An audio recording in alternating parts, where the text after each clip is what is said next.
Hello, hello, everybody. This is Matt, and I am here with Notes Reviews, who was kind enough to invite me to do this collaborative review.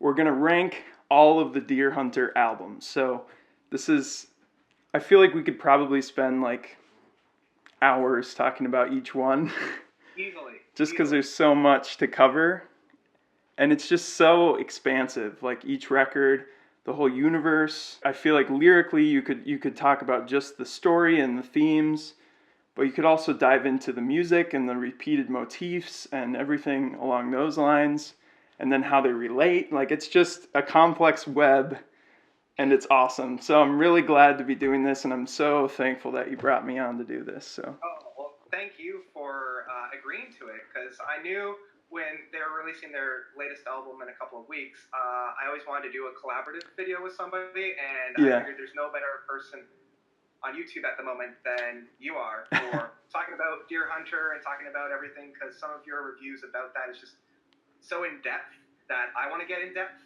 and I figured you would be the perfect person to bring along for the ride. Nice. Awesome. Well, yeah, I'm very excited. So what we're going to do is go through kind of the two non-Axe related albums first. We're going to have our simultaneous rankings, but we'll go through the first non-Axe albums, and then we'll go through, I guess, one through five. Yeah, Want to do that? And we can reveal, so that's 7 albums total. We can reveal like one at a time, like where it would be in our lists. Okay. I better write some of these down, but yeah, let's do this. So the interesting thing about doing it this way is this alignment is very similar to my end ranking. Okay, good. So that's just, I guess, a little hint. But let's start off with maybe I kind of wanted to talk about just in general what makes the Deer Hunter so successful, in your opinion, and just kind of talk about the project in general.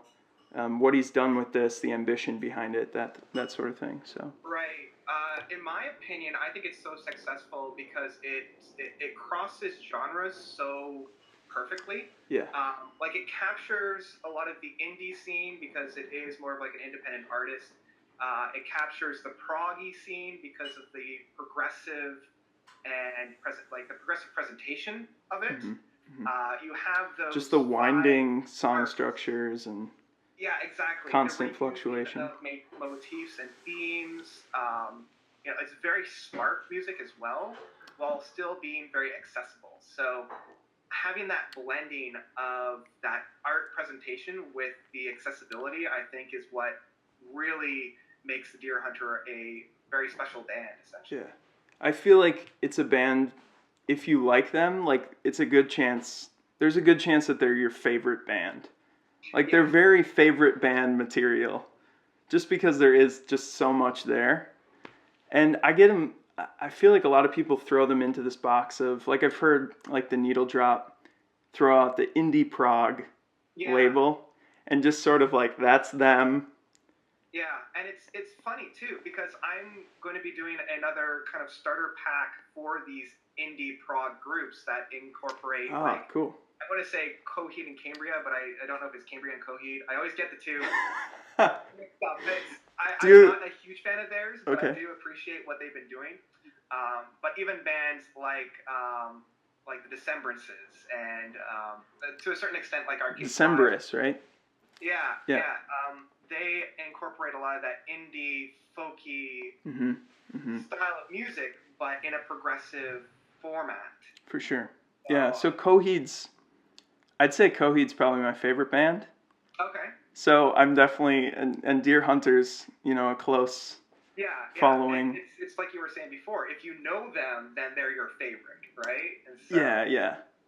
Yeah. And it's just that, I think, there are albums like Migrant where it's just the typical formula, sort of, where it's just a band making pop rock songs. Yeah. It's good, but I think just that added, really taking you on a journey, and not doing it in a preachy way, but really just exploring meaning through characters. And I feel like in the presence of myth and, you know, fiction, that's always been the way that humans have derived meaning. Like, we get a ton of truth from fiction and from mythology. And so I see that as kind of like the highest form of art. And I feel like being combined with the music is like just an explosive combination. You definitely nailed the point there, because if it was just the music, sure, it's great. And I think when we talk about Migrant, we'll say that's where I guess the Deer Hunter really transcends the music, because it's the story, it's that journey, it's that epic that grounds the music. Yeah. In the different acts, because you're feeling the emotions that the characters are feeling. You're feeling the twists and turns of the story. So, yeah, it's definitely grounded in humanity in that sense, because the story added on to the music. Mm-hmm. Mm-hmm. And just the sheer ambition. Oh, yeah. And to have this from the beginning of Act 1, like 6 acts, no matter what, that's what I'm doing. You know, it could be so disappointing if you didn't have the discipline to carry that through. And the thing that I keep wondering is, did he have this fully formed idea going into it, or was this a journey while creating? Yeah. That would change things a bit, because I can't imagine that. Well, I don't know. That's a tough one. Because like, I'm sure the story itself was at least in the mind as they were doing this, but I'm wondering if it was like the music, like, okay, we're gonna have this type of sound here, this type of sound there, and at certain points we'll have the repeated themes and motifs, but I don't know, just with how it's been constructed thus far, it does feel like a fully formed, almost like miniseries. Mm-hmm. Mm-hmm. If you're equating it to television, as opposed to episodic things, Mm-hmm. Yeah, so more fully formed from the beginning. But I'd also imagine that his experiences just as a person, you know, changed what he decided to highlight. And not only the musical themes, but, you know, I hear elements of his personal life, which I've kind of, you know, done some research into just because it's fascinating. Right. And how that plays into certain songs, especially in Act 4 and 5. So I'd imagine that parts of that are kind of, like I said, highlighted. Yeah. So, okay. So with that, let's go into it. We'll start with the color spectrum. When did this come out? I want to say it was between, where was this? Let me load up. Let's see. I want to say it was between Acts 2 and 3, but I could be wrong. Yeah. No, I think it's between 3 and 4, actually. It was just before Migrant, 2011. Okay.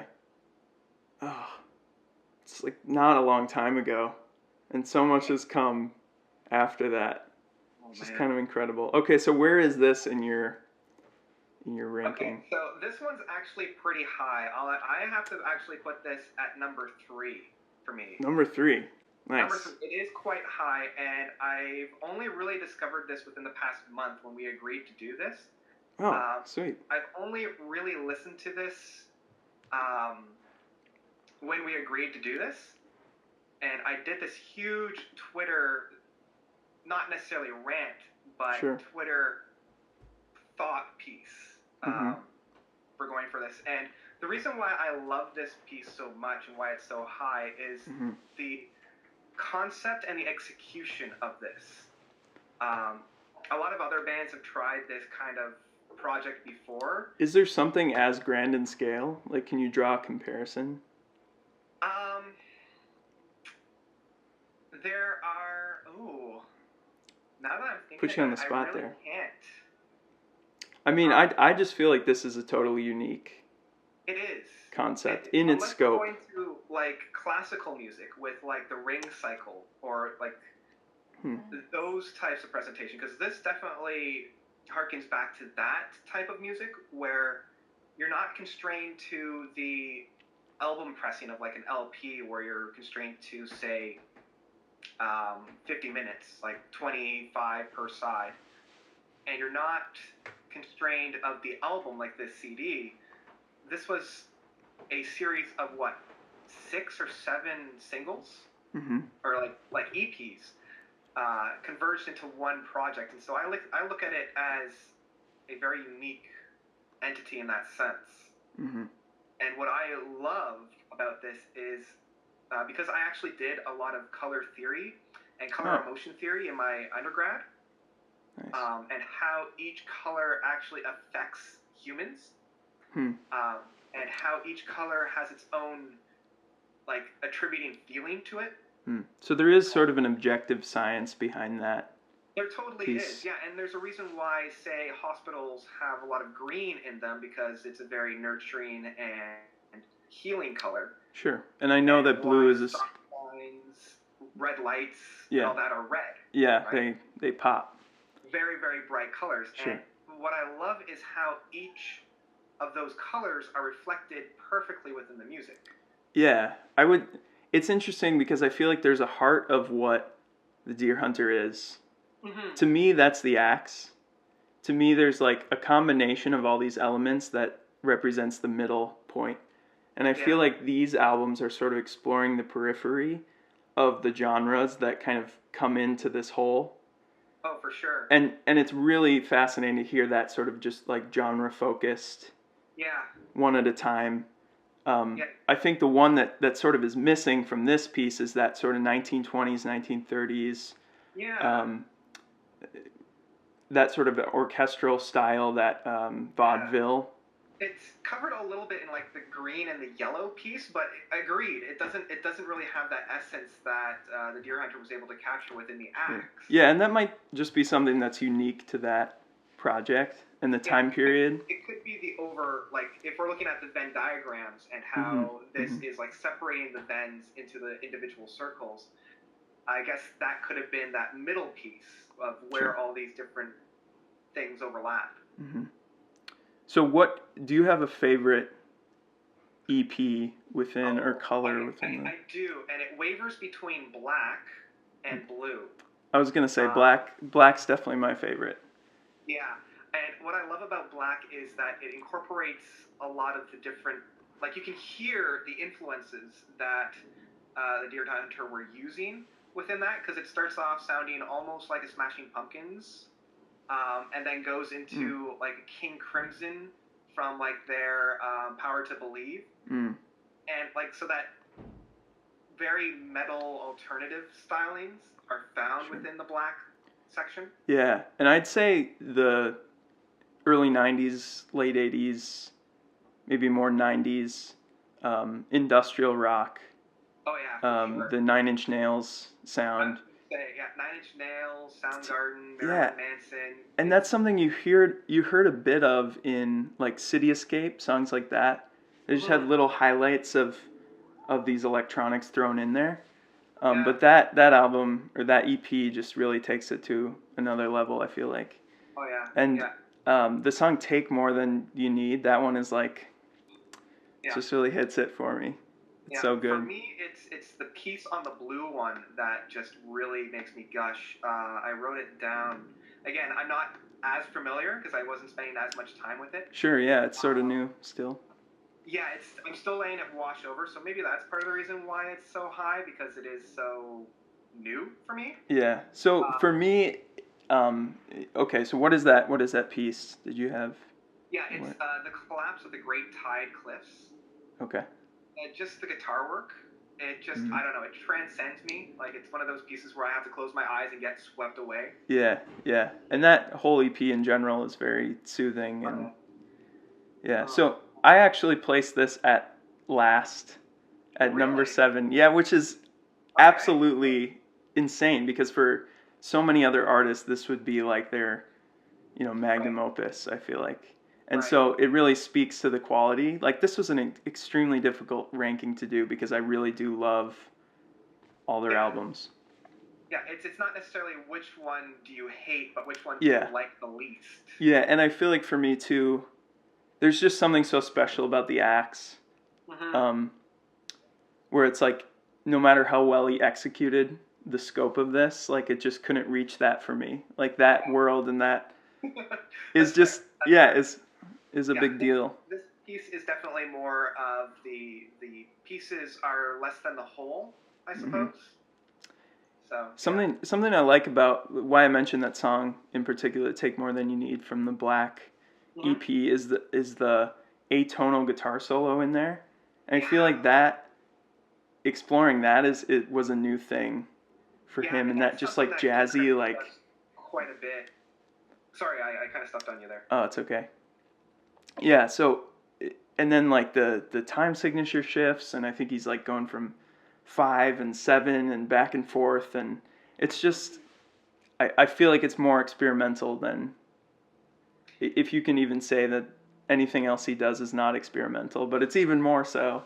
Yeah, for sure. Yeah, and I think if there is a downside of this record for me, it's the violet and the white for Okay. me kind of just waned um, Yeah. generally in quality, and it kind of just dragged down a bit in those periods of it. I Yeah. do listen. I do tend to listen to the whole thing as one, which is a long. Yeah, it's like 2.5 hours. Yeah. So number 3 for you. Yep. Number 7 for me. Yep. I've like got nowhere to go but up. I feel like I've just been gushing over this thing, but it's gonna get better. Yeah, I've got some gaps to fill in, I suppose. Yeah. Okay, so let's move on to. Did you have well? First off, any other highlights from that or songs you wanted to mention? As I'm still digesting it, the one thing that I do want to mention is throughout each piece, I like the fact that they make a point to add a theme that incorporates the color. Like in red, there's a lot of blood. In green, there's a lot of foliage. Oh, So I like that it does. It keeps the concept in mind at each time and how each color interacts with each other. I never even considered that, but that's Yeah. yeah. And musically, those two are like opposite sides of like you have red, it's like intense rock, very just like visceral, and then green is like I think there's even a song that is very like Mumford and Sons It is, on yeah. And green. there's a few that it reminded me of, like the Decemberances or Yep. Mumford and Sons. Sometimes even a little bit of Coldplay, but not quite to that extreme. Which is hilarious because green and red are opposite colors. Like if you stare at red and then you look at a blank screen, you'll actually see green because all of the red stimuli in your eye have been used up. So yeah, so there's something to that. So Migrant is next.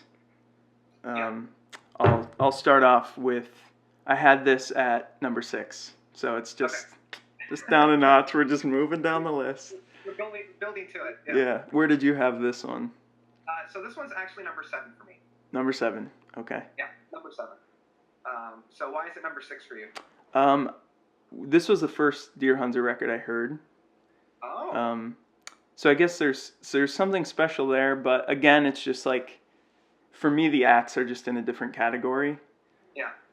As far as execution goes, this one I do feel like the only downside for me is that scope of it. In that I feel like everything he was trying to do with this record, he did well.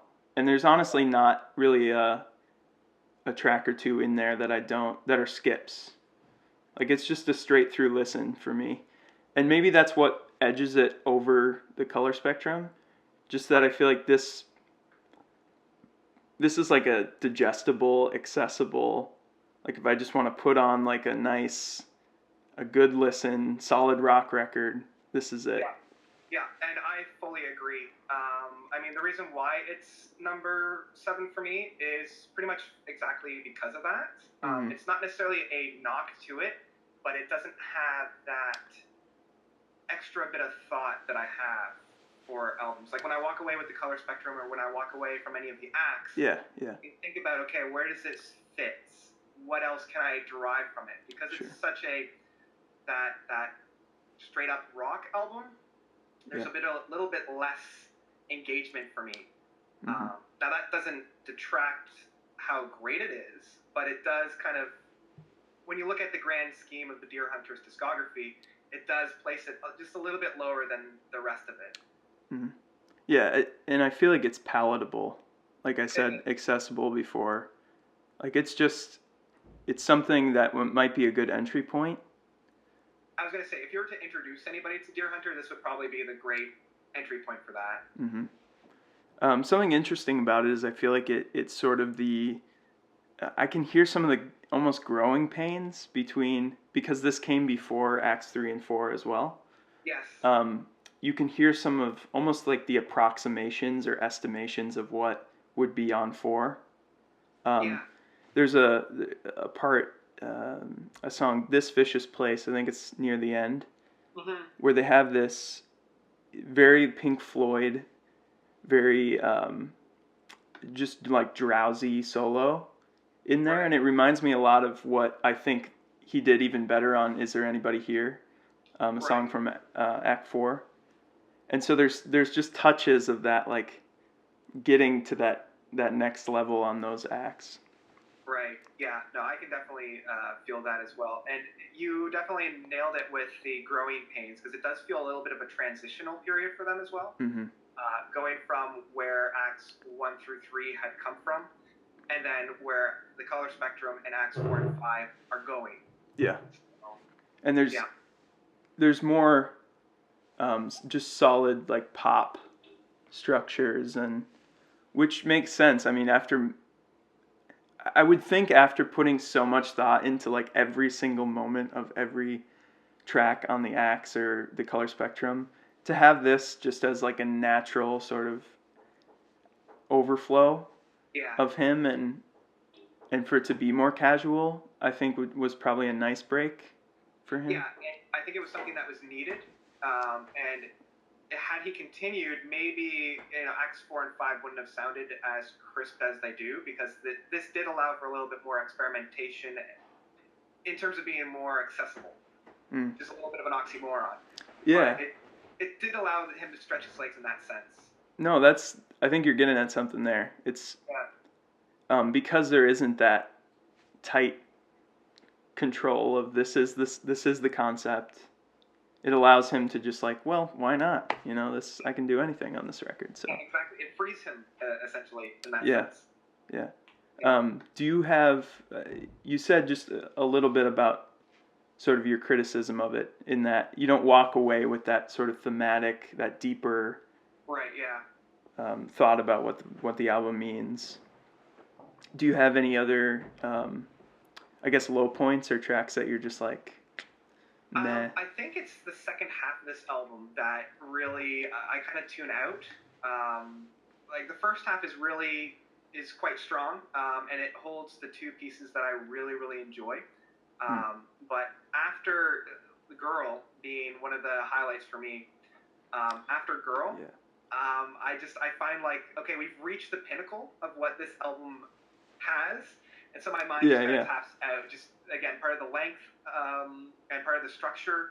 I think it needed a little bit more time with the second half. But yeah, that's.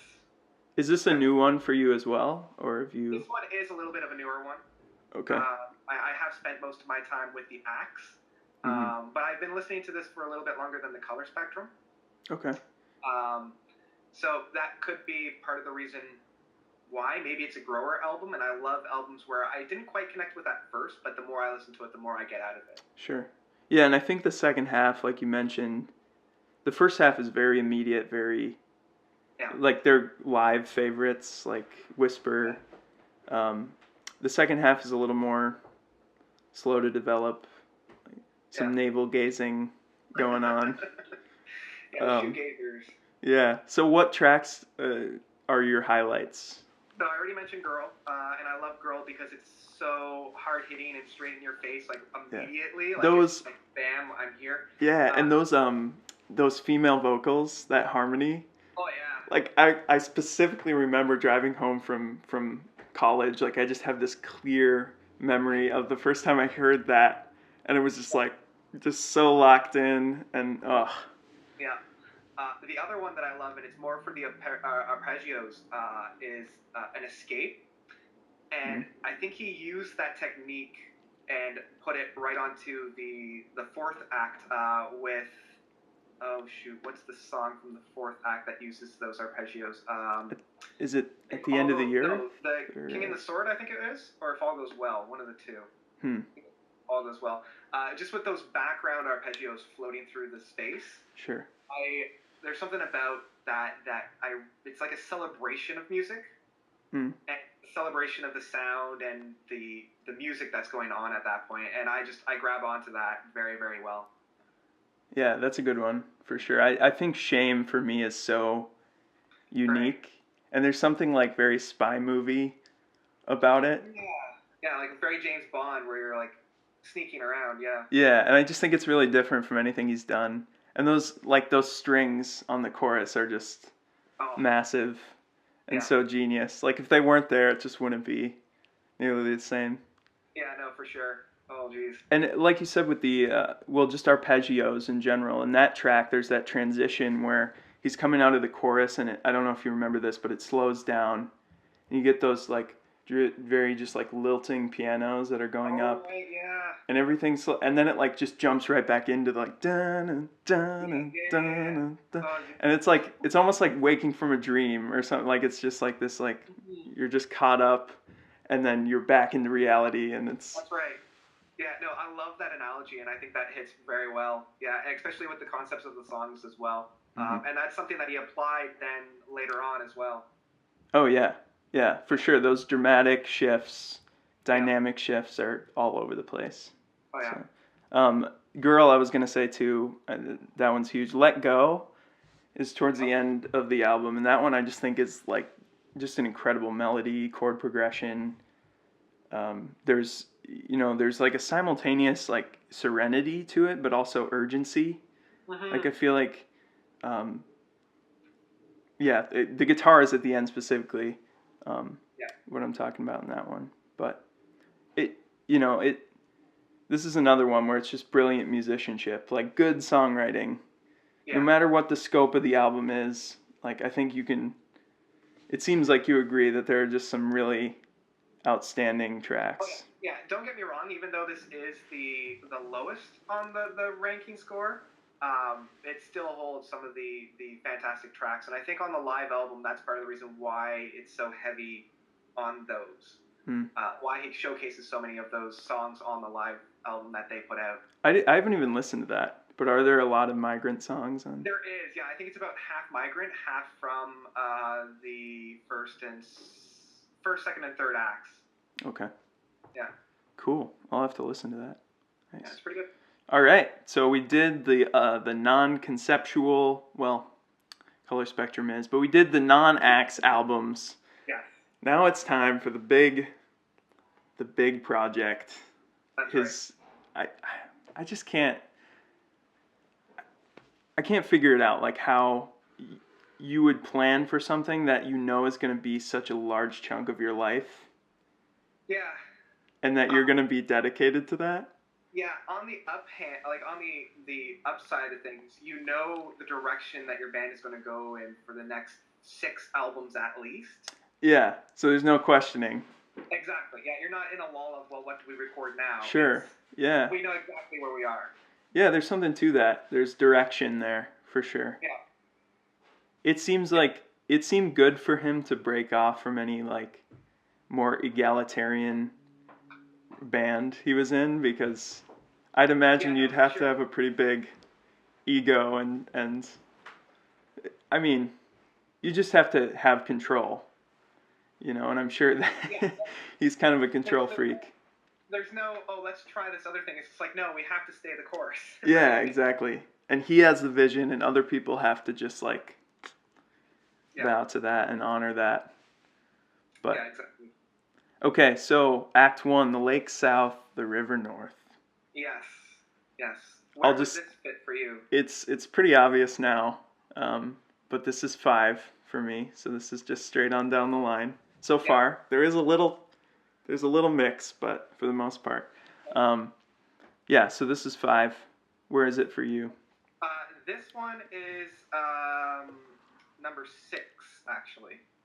Okay. No, sorry. Yeah, number 6. We'll keep it at number 6. Okay, so Migrant, then Act 1. Actually, I'm gonna make this one number 5. Switching it up. Switching it up. Last minute switch up. Yeah, number 5. Just like had a gut feeling, like. Yeah. Yeah. Okay. So this one's much shorter, first off. 8 songs. I'd guess it's like around the maybe 35-40 minute mark. Yeah, and that's part of its charm. Yeah. It is labeled under certain music sites as being an EP as opposed to a full-on album. Yeah. I don't agree to that. I think that No. it is a form LP. Yeah, I think so too.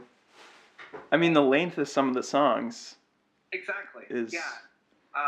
And the way that it's all connected and closed in at the end with those last 2 tracks. Yeah. Like it's a very complete sounding record, especially for his first one. I moved it last minute. Sure. Because it opens up perfectly with just that, like a cappella almost. Yeah. It provides the perfect overture for the entire project. Yeah, and it's amazing to me that like Coheed is a band that they have these maybe 2 main themes that they go back to at the beginning. Like it's actually, his albums are structured very similarly, which I don't know if you've realized or kind of noticed that, but you have like the slower, a cappella or just instrumental opening, and then it goes into this just blast of this huge prog track. Yeah. Almost kind of like a battle anthem in a lot of ways. I know on the Act 3, it's kind of that. Yeah, I know, for sure. But this one, there's a rawness to it, for sure, which I think carries over into Act 2. Mm-hmm. There's also so much variety, for your first album. Yeah. Like, you'd think that... laying down a lot of the themes that will be reintroduced or introduced again and again. Yeah. So I like the fact that we have that variations and variety, so that he has that material to pull back from. Mm-hmm. Yeah, and I could see a lot of fans having, songs like City Escape be close to their hearts, just as like, oh, Casey. Yeah. Exactly. Yeah, there's something that's so like new and raw about that. Yeah. Yeah, exactly. And you can hear those influences of the post-hardcore band he was in before. And just that shredding. There's so much just like vocal shredding. And sometimes it gets to the point where it's like slightly grating. A little bit, yeah. Like I think a little bit endearing where you're just like, oh man. Yeah, exactly. It's like, I'm just not sure. I think it's actually in Act 2 in The Lake and the River, which is probably one of my favorite tracks. But near the end of it, there's just like this... like he's going up the scale and you're like, oh no, don't go to that next note. Oh no. And he just goes there. Yeah. Oh, that's fantastic. Yeah. So what do you think would be your top track from this album then? It's interesting because I remember watching your video and you said 1878 is your probably least favorite. So I think that's my favorite. I'll do it. That's awesome. Yeah. I just, like, I can't imagine what it must have been like to stumble across those instrumentals at the beginning, like that drum beat and the pianos and the guitars and the way they all fit together. Like, that just must have been such a magic moment, I feel like, when they first kind of locked that in. And then I just love the back and forth of the vocals during the chorus. Yeah, that's true. I do like how they were able to use like that stereo sound to such an extent. Mm-hmm. Mm-hmm. Yeah. And it's clearly another voice, which is also kind of refreshing. Yeah. I think. There really isn't a track on here for me that I don't think should be there. Like, I think it's an airtight album. Like I said, very cohesive. I love how they throw in. You get the first taste of what I was talking about before, the vaudeville. Mm-hmm. We had mentioned that 1920s. I don't know if there's another word for it, but almost like that circus. And I think it's a lot of times in the city when the character's there around the pimp and the priest. Yeah, his that's right. themes. Just this very like jubilant but also menacing bouncing. Yeah, Um, but I was a big choir kid, so I feel like all of the intros are like yeah, yeah. just And it's funny because sweetness. I was also in choir all throughout high school as well. So Yeah. a lot of times where I'm playing harmonies of all the different ones as well. So yeah, I'm feeling that as Yeah, well. yeah. Like you can just pick out a harmony and like change. That's Yeah, right. it's and there's so much there, and I think there's probably more to the specific like theory behind the intervals he's using and how they match up with different themes in the story. Oh, for sure. Um, like yeah, we'll talk about it later. But all these intros have very just difficult to wrap your head around Yeah, scales and intervals. yeah, and where they all fit in the larger concept of the story. Yeah, and I think that this is, like you said, there's that charm of the rawness of Yeah, his voice. He's flat. Like he's just straight up flat on a couple of these songs. Like yeah, he's got he's some room to grow. straining, and I think that the whole course of his career with the Deer Hunter is him growing as a singer. Yeah, And when you hear it come to fruition in those last two acts, it's like he got it. yeah, that's right. And it's awesome that someone can like your voice is not locked in at whatever he was when he made this album, 25. You know, that's like how old I am right now. But it's Oh, nice to know that there's growth beyond that. It's not like you're done at that point. yeah, Like he just exactly. worked so hard at it and trained it so hard that he really mastered it, I think.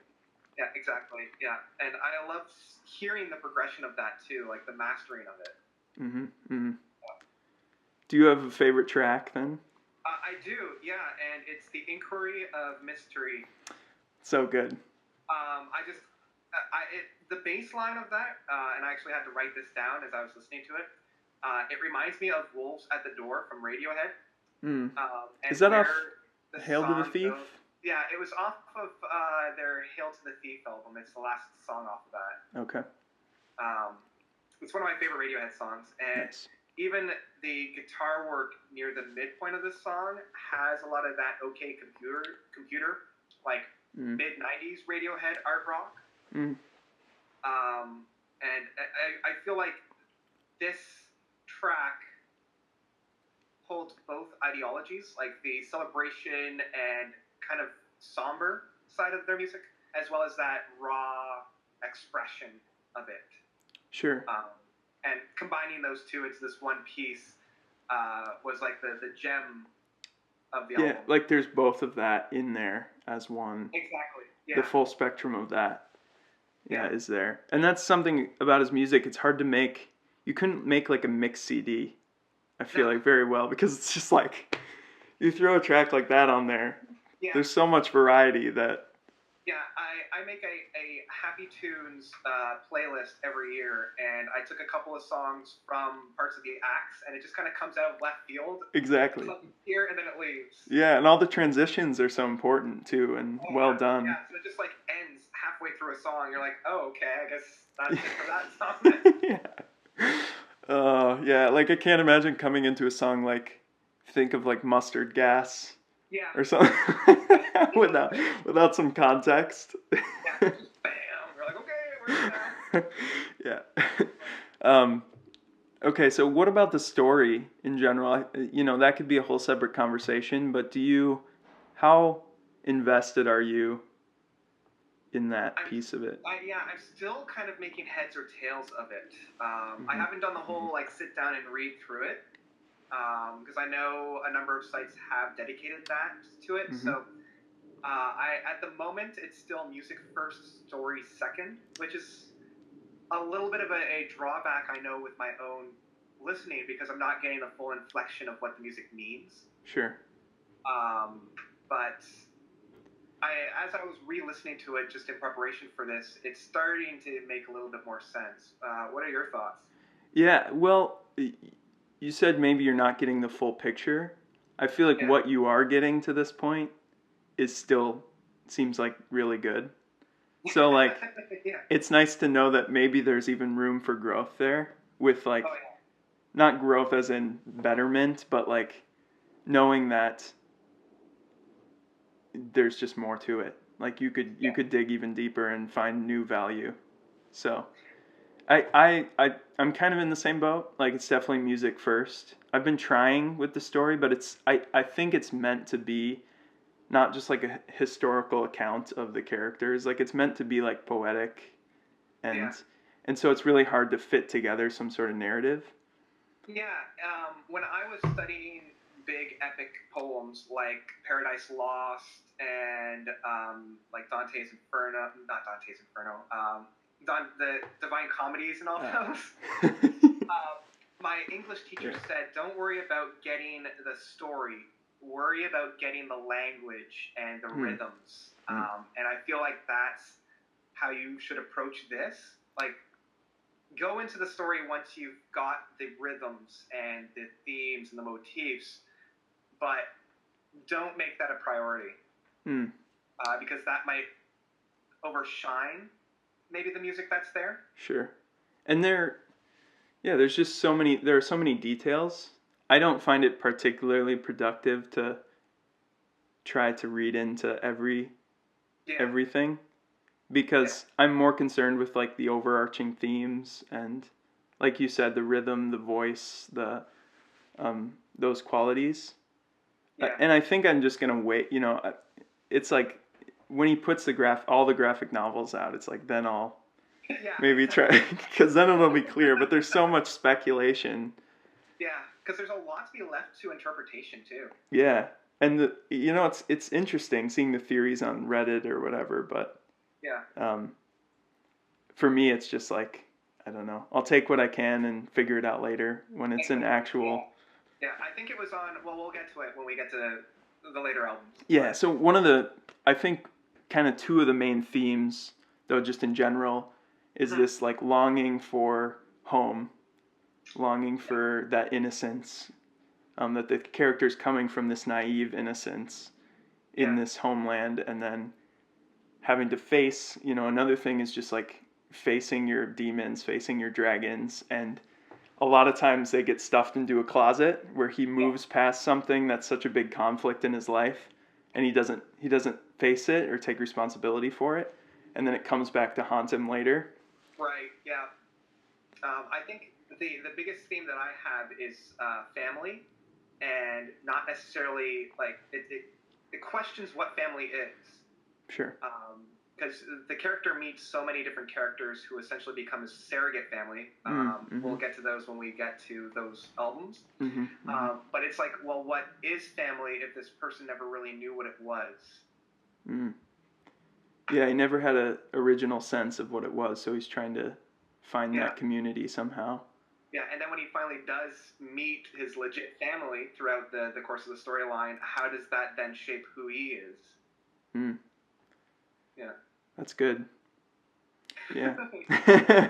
So yeah, we could give a shoddy description of what actually happens, but if you want to figure it out, go online.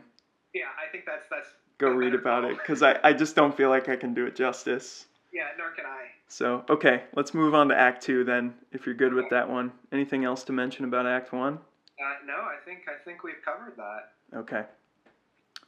All right, Act 2, the meaning of and all things regarding misleading. Yes. That title. I can read this one first if you want. Sure. Where'd you have it?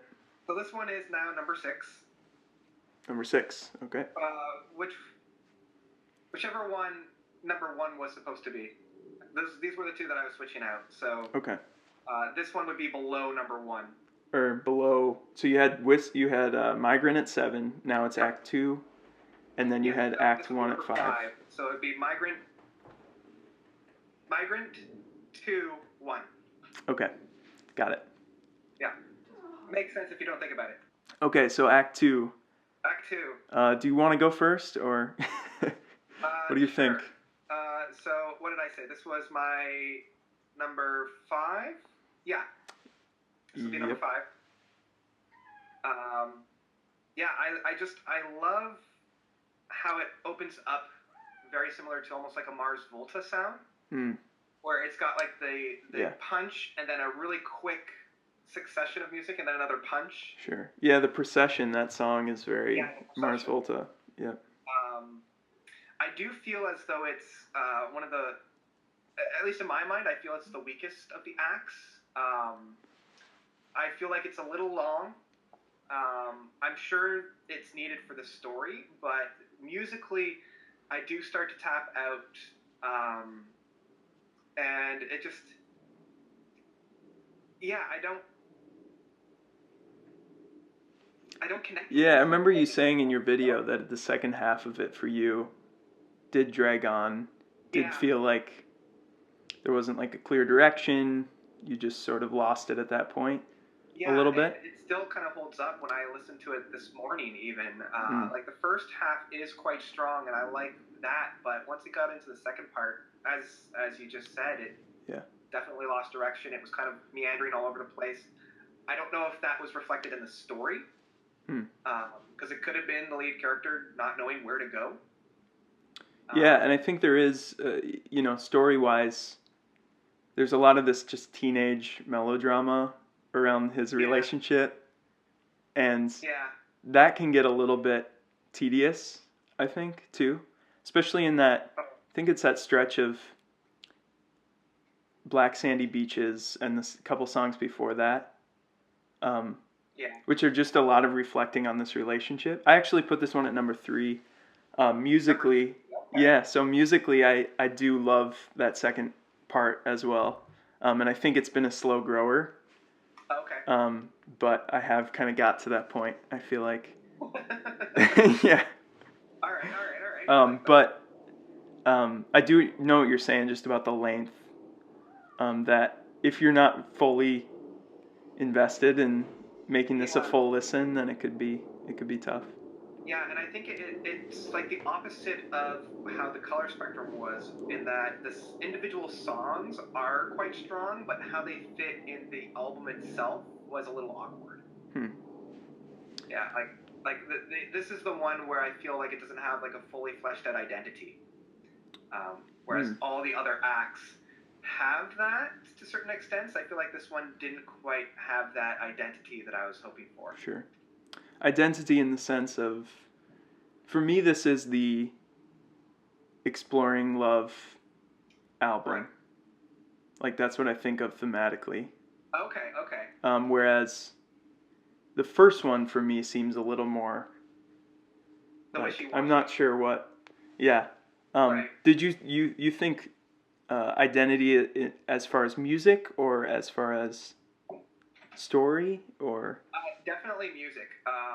Like, as you're saying, story-wise, I can definitely see that it is that teenage angst. Where do I fit in this world? Yeah. What does it all mean? But yeah, it's the music portion of it where I was wondering, okay, but how does this fit musically? Yeah. I think some of the storytelling here, especially in the first half, is like so vivid, and so like there's a vagueness to it, which is that poetic mystery, the good things we love about storytelling, but also there are enough specific references and kind of colorful language to keep you. It's not just like in the clouds, you know what I'm saying? There's like a good mix of both of those things, I feel like. That's true. Yeah. So what are some of the highlights that you have for this album? Okay, so the Procession for sure. Yeah. I think his use of acoustic guitars on this album is really, really great. Like there's that ascending line, and then the one life for another, like that whole section, I think, with the organ in there too, and Yeah, what I love about the Procession is when we get into those, I think it's on the Procession where it's that do-do-do-do-do-do-do-do, and it's like all the vocals are like very stereoscopic in the... Yeah, and I remember you saying that, and then you had mentioned that they kind of brought that back at another time, but did it completely differently. I can't remember what you said, but it really I can't remember stuck which with song me. it was, but yeah, just utilizing that technique and that same like note sequence, but without the do-do-do-do-do-do-dos, and just fuckered it down. Yep. And I had never heard that before. Like I watched your video and I was like, oh, sweet. There it is. The drum roll in that song too, when it kicks back up into the chorus and Yeah, yeah. it's just glory. So good. Another one for me is "The Lake and the River." I think that's probably one of my favorite Deer Hunter tracks, especially the first half of it. It does the classic kind of prog thing where it's like verse chorus, bridge, and then just like a bunch of other sections that don't even relate really. Yeah. But I think that like heart of the song, that those verses, those choruses, that they're just like some of my favorite sections. Yeah. The way that that instrumental intro and the playfulness and the bounce to it, and there's like syncopated keys and bass and guitars all combining, and like little bells, and I think of like in growing up that instrument, like the little frog. What is that called? Yeah. Do you know what that is? I'm trying. Yeah, I remember my friends having it, but I never was able to play around with it. But yeah, I know Yeah, the sound. it was always a frog. I don't know what was what's significant about that shape, but like a little toad. And there's that in there. It does link up with that concept of that innocence, that innocent loss, that kind of juvenile approach to music. Yeah, and that in the midst of such like intensity and just like hard hitting tracks, you can have just like a little. Yeah, a little bit of a jaunty. It's almost like a ringtone or something. Like I could have a yeah. So I was pretty excited when he brought that theme back later in the acts. What about for you? What are the highlights? For me, it would probably be like the Oracle on the Delphi Express. For me, I love how fun the track is. And for me, it was the first one with that kind of, I called it like a ragtag or ragtime. Yeah. 1930s sound. Sure. Yeah. It might have been like his first jaunty into the cityscape, which is that kind of celebration. Because I think that one is like you're breaking the fourth wall a little bit, and you get those. A little bit, yeah. Like there's the oracles that are like prophesying and telling him, like warning him. Yeah, and it does add evidence that Deer Hunter and Casey are definitely, they know where the story's going, and they know the road that they're going to be taking for the next 4 albums. Yeah, that's a good one. I feel like that one's like a sing-along track. Like you could. Yeah, for sure. I love just how fun it is and how boppy it is. Yeah. Definitely unique. The other one is the Bittersweet, the first 3. I can't get over how great those guys are. They're just so good. I love how dark and yet how fun it is. Yeah. It does have that dual identity very well that we were talking about from Act 1. Just how dark and how relentless the music can be, while still having this idea of fun. Yeah, and there's a tenderness there too, like his voice. It's like the most soft and sweet it's been, I think, up to that point. Yeah, and I love the transition from part 1, 2 into part 3, and then just how somber and how gut-wrenchingly passionate part 3 is. Oh my gosh, there's like a chord change at the end there. Oh yeah. And I can sort of hear it in my head, but it goes into like it's more major. Yeah. And it's just blows my mind. It's funny because I heard this piece after I heard part 4, where you have the Bittersweet continuing. And so listening to it afterwards, I was like, so here's where the genesis of all this is coming from. Here's where it all started.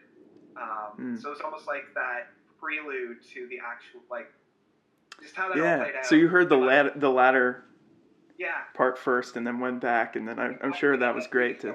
Yeah, it was ridiculous. Nice. Yeah, I think that those are fan favorites too. From what I've talked to people at concerts, and a lot of people say like that section where he falls in love, and it's like really dramatic and really, sappy in a sense, but it's just so powerful. On the one hand, it's totally a ham and cheese sandwich, but it does, I don't know, I connect with it so much. Yeah. Let's just do this. Oh, yeah, so good. I agree totally. I remember in your videos you saying that maybe I'm giving this away too quickly, but Act 3 was your favorite act? At that point, it was. Okay. Do you want to rate it first? Sure. So I don't give anything away? So this one's 4 for me. Okay. So, Color Spectrum, Migrant, Act 1, Act 3, Act 2. Right. And honestly, like, on any given day, Act 1 through 3 could be anywhere in this list. Right. They're all great to me. So, but this one is probably the most politically charged or relevant. Oh, for sure. Oh, yeah. With the war themes, and he does comment on that. Yeah. You know, pretty heavily. Oh, yeah. Yeah. It's potent throughout most of it. Yeah. Yeah. So, you know, I feel like he has a lot to say just about war in general. I think one of the biggest critiques for me in this is there's this kind of suspicion I get from what he says about war in that there's like, in the cradle we are helpless, but on our feet we are fatal, or a line, I think that's exactly it. Right. Saying that, like, we start innocent, we start as this blank slate, perfectly gentle, perfectly kind, and then we learn to hate each other and fight each other. I see. Personally, I feel like if you start at your most selfish period, at your most selfish point, and then you learn to accommodate other people. Right. And I feel like if you had the means to enact war as an infant, you would. Like, I feel like you just don't have the means. Right. Yeah, I mean, if you grew up with like a sibling in a very similar age, then there's war. Like, that is war. Exactly. Yeah, on a very minute scale. Yeah, but on a very individualistic scale. Yeah, I think, you know, in this whole concept in general, there's this idea that you start as this, like, perfectly pure, like, you are innocent, and that's, like, the best state. And I think it is, like, that innocence and purity, but I don't think that, like, civilization and learning to be part of a society is necessarily, like, this awful, evil thing. Right. Yeah. But, yeah. Yeah, no, that's fair. Yeah, so for me, I actually agree with the rating. I have it at number 4. Okay. And the only reason why it's no longer my favorite is just, I feel like some of the music on here isn't quite as mature and developed as we have later on. The biggest advantage this album has over the other ones is how unified it is. And when I was talking about the second act not having that identity, here there's definitely a fully fleshed out identity. Like, all of the songs revolve around this overarching theme, being that war, being in the trenches. Yeah. And because there's much more of a clear-cut theme on here, which lends itself more readily to the presentation of music, it provides a much more cohesive whole of music. And so that's why I put this over top of Acts 1 and 2. Sure. You just feel like that cohesion. And even in the music, you said before, like, Act 2, you didn't feel like had, like, this complete identity. Yeah. And now at this point, he's really done that, where it's one theme, and the music plays into that. For sure, yeah. And that could even just be the person's journey, right? Like, right now, his identity is being in the army and being in the war. So that's reflected here in the music. Mm-hmm. And there are a number of tracks that are probably the heaviest. Oh, yeah. And just the hardest hitting. Mustard Gas. I don't think we've gotten heavier even now.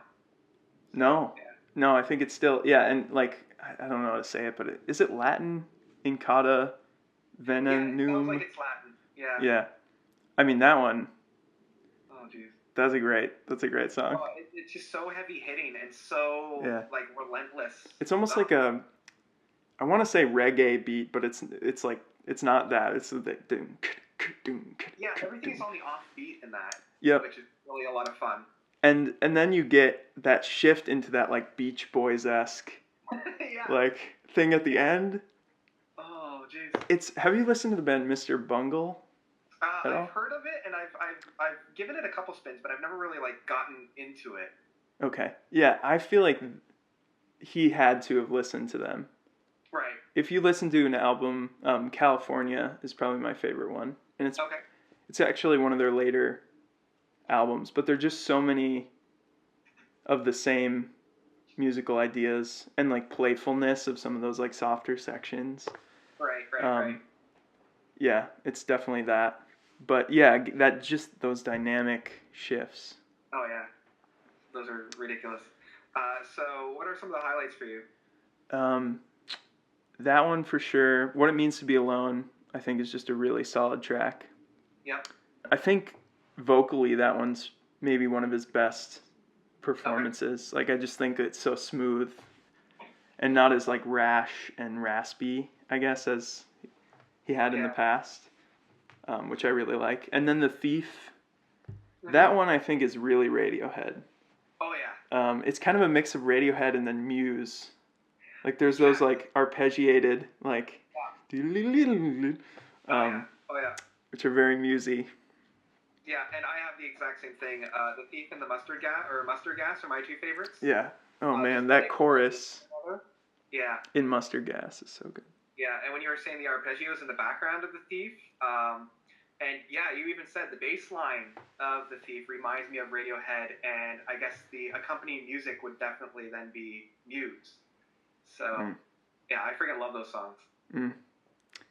It's kind of, what's that song on Kid A? National Anthem.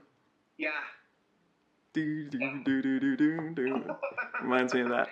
Oh, jeez. Another one of my highlights, and this is probably one of my favorite Deer Hunter songs, is Saved. Oh, it's kind of one of the softer, it's like just solid harmonies, like building up and down. Yeah. I just feel like I could listen to that song on repeat forever. Oh, it's just... Oh, man. Yeah, and the last highlight for me is the ending. This is one of the few albums that I felt like they nailed the ending. The last couple of albums, I felt like they were wavering on how to end it, and they weren't quite sure where to put the period. Sure. But right from, what was it, Sun? Right from Sun, and then, see, on Spotify, it's Feather. I know. I've seen that. It's Father. The song is... Yeah. Right? Yeah. But I keep reading it as Feather. Yeah. And then ending with Life and Death, like those three songs just cut right through me.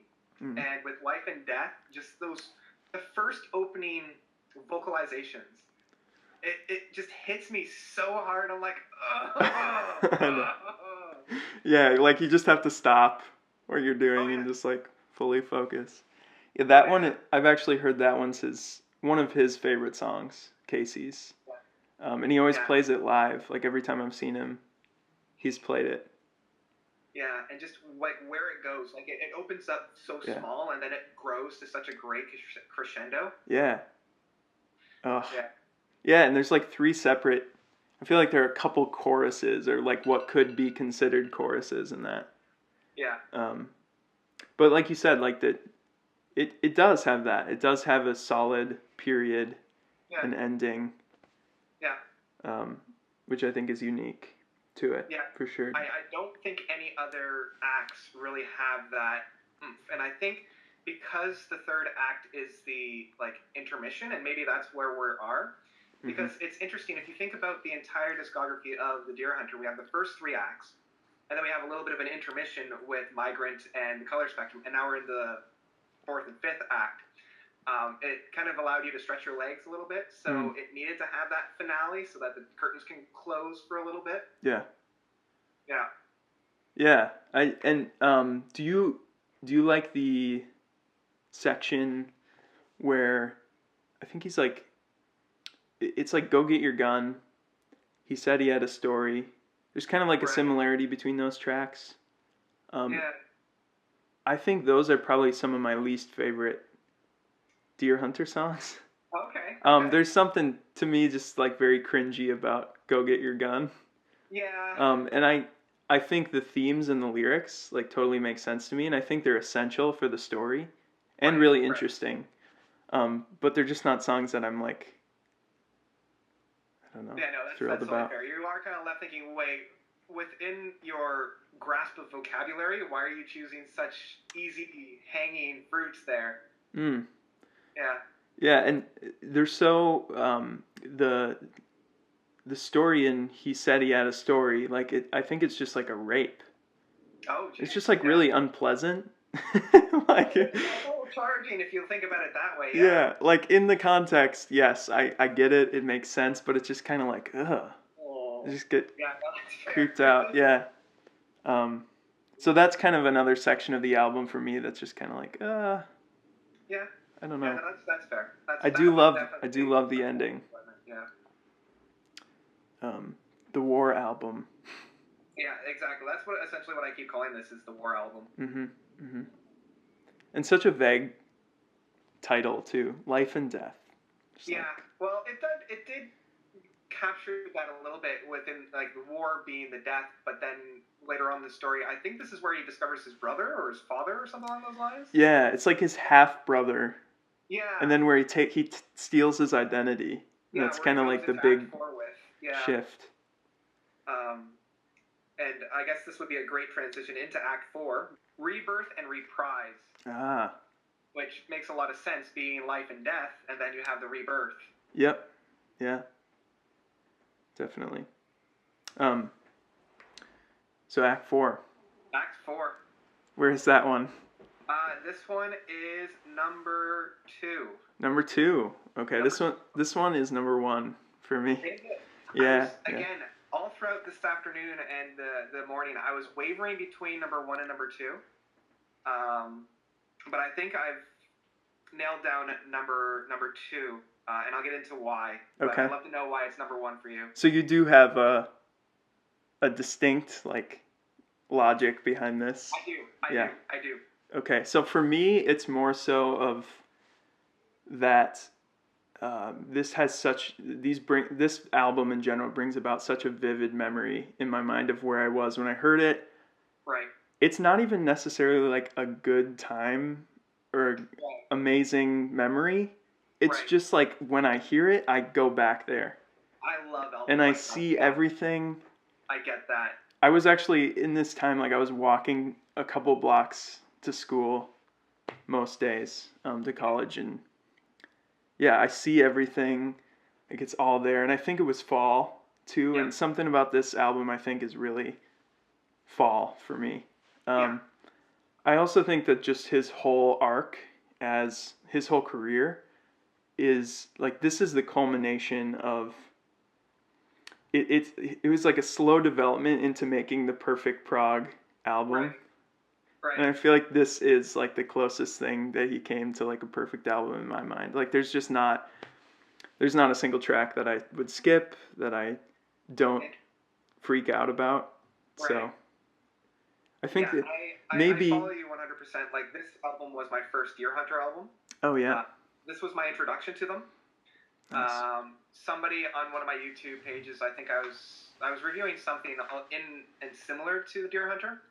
And they're like, you have to listen to the number 4 album. They just released it. You have to listen to it. So I reviewed it, and I just immediately fell in love with them. Yeah. It blew my mind what this type of music could do. Like, up until that point, I didn't think you could have accessible prog to this extent. Like, I figured nobody would ever take on this type of music because nobody would listen to it. But listening to some of the tracks on here, it just makes me melt. And yeah, I love how the first half of this album is so well constructed. I know. I think it's like first 7 or 8 tracks. Yeah, just that whole arc. It's just perfection to me. Oh, it is. Yeah. It is. And for me, it's one piece of music. Yeah. Yeah. Every transition. Yeah, it is one piece, definitely. And I think it's like I was saying with just the culmination. Like I think it's the meeting of, he's got this like symphony almost behind a lot of these songs, and just like that 1920s, 1930s sound along with this incredible prog rock, and just like the perfect like combination and orchestration and arrangement of those things. Yeah, it came together so well, and it goes right up to, I believe, the squeaky wheel is where there's like a bit of a hard stop within the music, where at least there's like a bit of silence between the tracks. Yeah, yeah. Between that and like the bittersweet, is that the next track? Yeah, and then we go straight into the bittersweet, which again is just fantastic. And then I believe the next stretch of music is the Night Out, which is one of my favorite pieces of that. Wait, is that? I always call it the Night Out, but I don't think that's actually what it's called. So I think Night. Are you saying Night on the Town or Night? That's it, Night on the Town. Yeah, so that one's a little earlier actually. Is it? Oh, see, yeah. In my mind, it's always like right after the bittersweet, but you're right. It is. Yeah, and that one, I think that's one of the singles he dropped, and I remember that, hearing that, and just jamming so hard. Yeah. Yeah. But what do you think of King of Swords as the kind of unique? Yeah, so King Snowflake of Swords is one of my two favorite tracks off this album. Really? I know.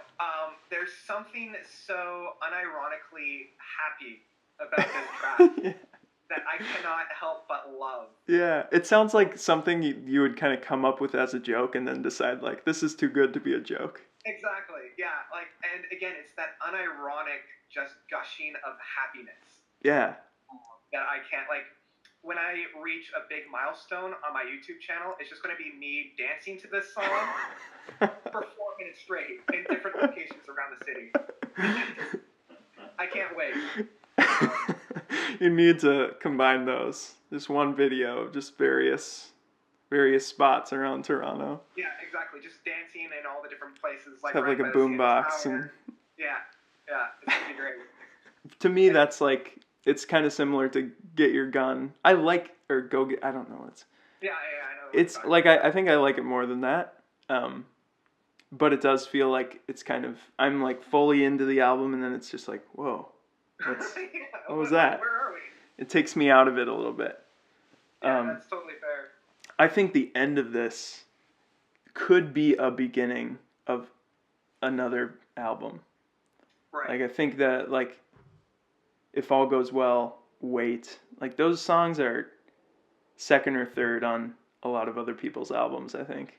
Yeah, and that's why I downgraded this from my number one, because up to that point, right up to If All Goes Well, it's nothing but amazingness, and it's those last three tracks of this album that it downgrades it for me a little bit. The line, Wait, and is it Ouroboros? Ouroboros, yeah. Which I think is, I've heard is like it's a snake that's like eating its own tail. Oh, like it's mythological. Okay. Yeah. Okay. But yeah, it's just these last three tracks that I tap out with, and I feel this was really the weakest of all the endings up to this point, which hurts to say because it is on one of my favorite albums from them. Yeah. That's so interesting, because I'm like, I thoroughly disagree. Like, this is one of, like, especially that track, that last track. Okay. But yeah, it's not there. I think maybe part of it that makes it different. These are a lot of like standalone pop rock songs, whereas the other ones kind of flow together as this grand arrangement, like son, father. Yeah, no, for sure. That was the only reason. I think they're better standalone tracks than a finishing track. Yeah. I'll take that. Okay. That's good. There's some justification there. Yeah. The other favorite song that I had was If All Goes Well, just with that arpeggio at the end. I have to listen to that again, hear what you're saying.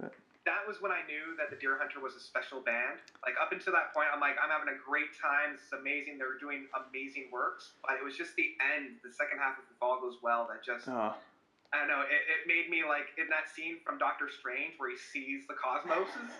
That was me in this song. I'm just like, what? You saw other universes? That's right, yeah. That was the moment. Oh, man. That's such an unassuming track for that. Yeah. But it comes out of nowhere, too, which is what I love about it. Nice. Okay, so that's definitely a highlight for you. What else? What other tracks are? If All Goes Well, King of Swords, and then just Night on the Town. I love how heavy hitting it is at first, and then just where it goes through Mm. all that. Like I think it's the longest track on this album by quite a bit. Like it's Mm-hmm. 9 minutes. Yeah, it's a definite journey, but every Oh, piece, yeah. every section is And so brilliant. I love the journey, and I love where that goes. So Mm-hmm. yeah, that's the highlight for me. Nice. Yeah, I could say all the songs, I think. That's Like, fair. That's very fair. but Rebirth, that intro is my favorite intro. I think it's the most hopeful sounding, and like there's just like when I have a moment of victory in my life, like that's the thing that plays in my mind. Okay, yeah. Yeah, no, that's fair. And that cascading of the voices again, he's like layering them slowly. Yeah, I love yeah, it. And then it breaks into that like more just like ramshackle beat. yeah. That's kind of that 1920s thing we're talking about. I also think the old haunt is probably one of their best for me. Oh, yeah. I think of that. You know that meme that's just like that kid with the headphones on? It's kind of blurry. Oh yeah, we're just like yeah. Just raging. Like that's that. I saw that connected with the wake up Right. section of the. Oh, that's fantastic. Yeah, So that seemed yeah. about right to me. Yeah. No, that was great. Oh man. I yeah, I could go on. I think the Squeaky Wheel is probably one of my favorite Deer Hunter tracks. Yeah. It's just as like every section of it is perfect to me. Yeah, And the no, for melodies sure. and I think A Night on the Town for me beats the Revival on Act Okay. 5, which is kind of I think like the counter or um, the similar track on the other one. Yeah, no, for sure it does. I didn't actually think about it that way, being like the contrasts and like the foil of it. Yeah, it's the counterpart. That's the word I'm looking for. Yeah, the It's counterpart. Yeah. yeah, because those two albums they have very similar structure. I mean, Oh it yeah. plays on what they've done before, but there are tracks that very much align. Yeah. And those two for sure are those. I think in the story there are sections where he's in the city and it's like debauchery and Right. a night of craziness. Yeah, no, for sure. So Act 5, I've narrowed it down now. I assume this is your Yep, yep. I numero guess you can uno. tell which one this one is for me. It's become my number one. My wife is cheering. Okay, good. She's on board. It's just become my favorite. I love how it starts off in such a dark place and then grows from there, becoming a very light and meaningful journey. Um, I think like the third act was definitely the heaviest, but this one might be the darkest Hmm. of all the ones so far. It is. Um, I think so. Yeah. Yeah, and I find the actual songs on here are very very similar to the fourth act, but a little bit more mature and a little bit more realized. I think it's got the best title. Oh yeah. Like Hymns with the Devil and Confessional. Oh Like to yeah. me that's the most like evocative. It is. Yeah, it's also the most creative. Like we've gone from Rebirth and Yeah. Reprise, A lot Life of and those. Death. Yep. Yeah. So yeah, you said it was darkest. That's Yeah. something. Yeah, I love that. Like the gloominess of it and the shadowy. It Yeah. kind of, if I compare it to an EP on the color spectrum, I think it's like the indigo Yeah. section, like maybe coming to full fruition Yeah. in this. I Yeah. hear a Yeah. lot of This those is what sounds. he had experimented with within the Indigo and definitely blew it up. Yeah. Yeah. Yep. And I'm Yeah. really glad he brought that back because I think 4 and 5 have this opposition. 4 is I feel like much more hopeful, much more organic sounding, and 5 is this like gloomier, Yeah. more electronic. Which is interesting because the two are very like sonically very similar. Like they follow the same kind of structure in terms of the layout of the album. Yeah, yeah. And musically, they sound the most similar, but you're totally right. 4 is much more of a celebration and much more uplifting and happy. Mm-hmm, Whereas 5 is a little bit more brooding, it's a little bit more introspective, it's a lot darker. Yeah, there's a lot of songs where it's just like reflection. Yeah. And I think of like the blue on the cover. Yeah. Like I think water.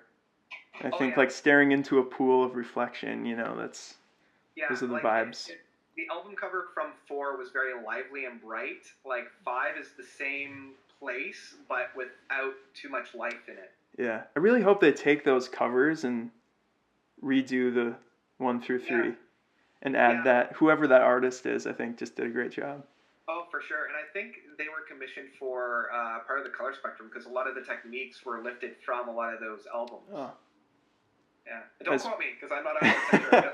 Is it it's painting, I'd assume, right? You're saying like some of the artistic techniques are... Exactly, yeah. Okay. The reason why this one is the number one for me is because it's very well-rounded in a start, middle, and end.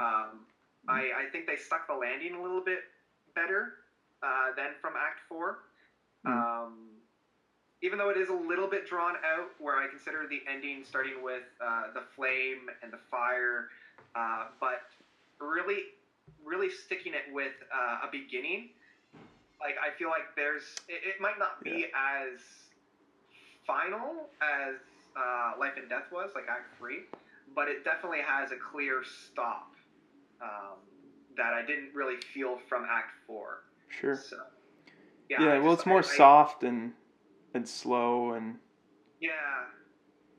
grandiose, maybe. Exactly. Yeah, so that's why at the end of the day, number 5 for me is just my favorite, just with how well-rounded everything is within it. I gotta say, just jumping right to the ending, like... Go for it. So those chord progressions on, what are the songs called? A Beginning and Blood. Like, some of those transitions, like, you can tell this guy... the piano is synced up with emotion in his brain, and he's able to just get exactly what he wants out of it. Oh, yeah. Because those seem like songs that are written on the piano to me. There's just something about how the chords move and jump around that's just incredible.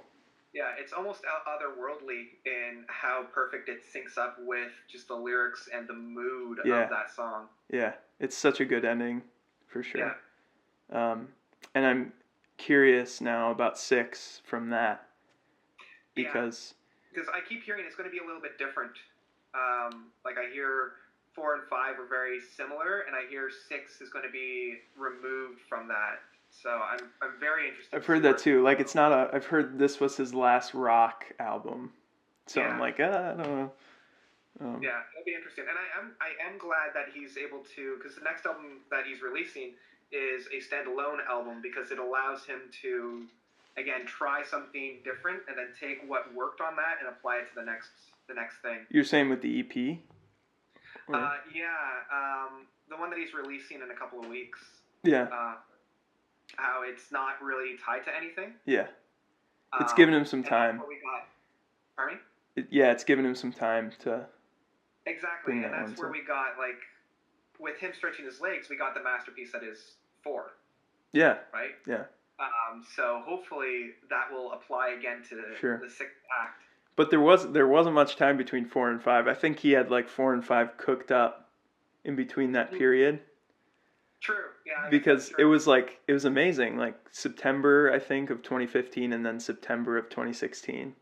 Yeah. You get 5, which is just like a year. Yeah. That's all it took to do this. When I found out he was releasing another one, I'm like, already? Yeah. Like, most bands can't even do that, and they're both full-length albums.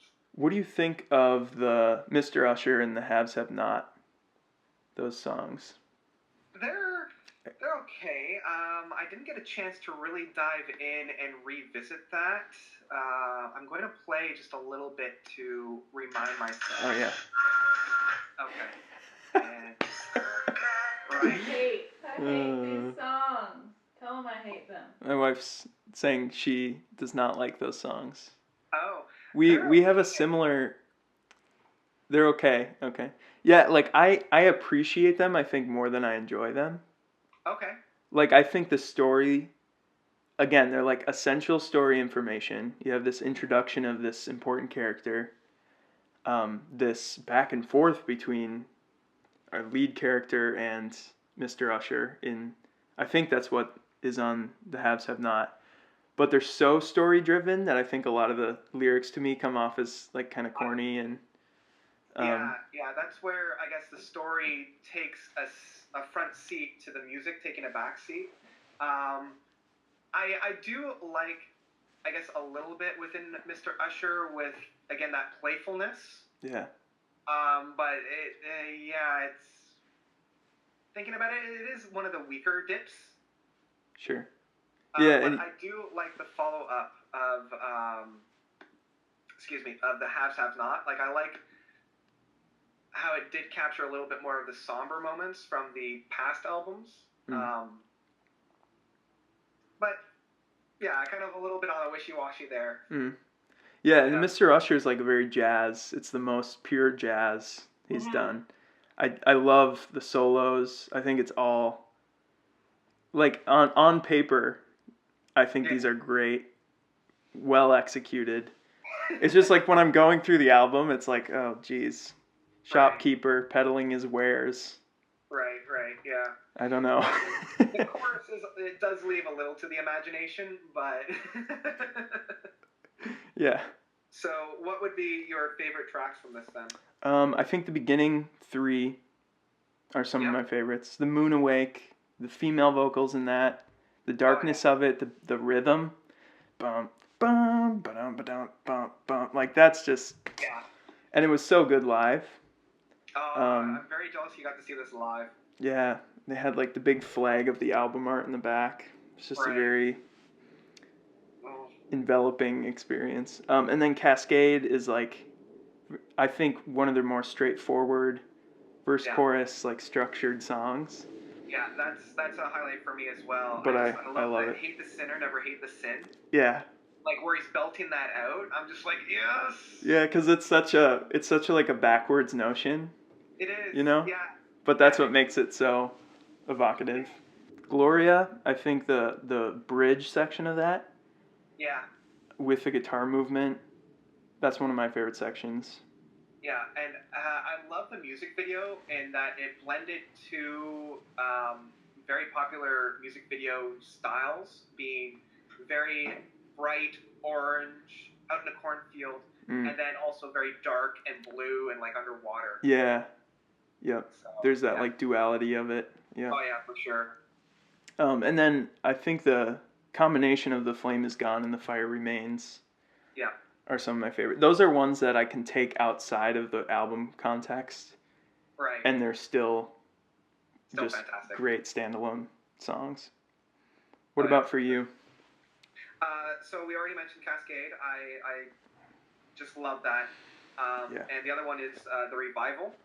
I love, that's one of the songs that I have on one of my happy songs, like happy tunes. It's fun, it's loud, and I love the fact that it basically begs to be listened to by continuously saying "hey" over and over again. It like grabs you and it's just like, "Hey, come and listen to me." If you zone out for a second, then it's just exactly, yeah. And I love the transition that it has into Melpomene. Yeah. I'm really bad with pronunciation. The song that follows that. I would say let me give it my best shot. Hold on. Melpomene? Melpomene? Sure. Sounds good. Again, it's the two ideologies. The Revival being that fun, over the top, very loud, and then Melpomene being that somber, very subtle, very intimate track. Yeah, there's a very like classical feel to that one. I feel like in how everything moves. But definitely that contrast again. That's a big thing throughout all of them.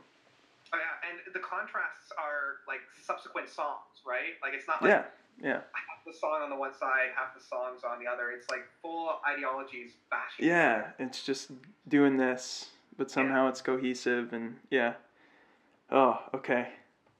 Yeah, I don't honestly I don't have. Like I said, the Mr. Usher and the Haves Have Not are probably the tracks that I would like skip in the car or something. Right. But other than that, it's perfect.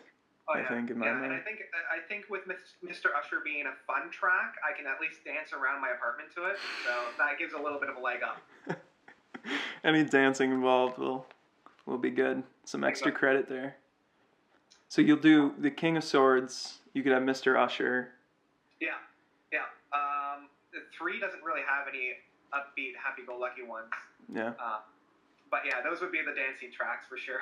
Definitely want to see you standing in a public place and going for that. All right, yeah. It needs to happen, like I think. next milestone of my subscribers, I'll 100%. You're at like 1,000 something. 2,000 would be your next milestone. I'm kind of hoping to get that by Christmas or New Year's. So yeah, we'll see. Sweet. Yeah. All right. So overall, I think we've exhausted it. I really do. Yeah. Yeah. We talked a lot about the themes at the beginning. But again, thanks for asking me to do this because this is great. No problem. Thanks for agreeing. This has been fantastic. And I can't wait to talk to you about the next album coming out. Yeah, and I think it is next weekend. So we'll be putting out another video, but it's going to be on Notes' channel. Is it Notes Reviews? Is that what the... Yeah, Notes Reviews. Yeah, okay. I usually go by Notes. Yeah, Notes out. I feel like we got to end with that. You've got a solid, yeah, so that'll be on his channel. We'll do a review of that next week. Not as lengthy, but I hope not. this is gonna be a doozy. But great, I can't wait. Yeah, I'm very excited. So, and it's just nice to not talk to just a camera. And have some. It's so much easier to bounce ideas off of somebody else. Exactly. Yeah, I'm not used to doing this either. Just ongoing. So you're kind of pushing me into new territory outside of my comfort zone. Oh, excellent. Which is a good thing because I feel like you're like so natural at that, which is good. Thank you. So anyway, that's it. Okay, so thanks for watching, and we will get the review up of, what is it called? Oh, what is it called? I don't know. The EP something? Somebody help me out? Anyway, you want to give your sign out then? I feel like that's Oh, sure. On my channel. Thank you guys so much for watching. You guys are definitely the best. And until next time, we're Matt and Notes.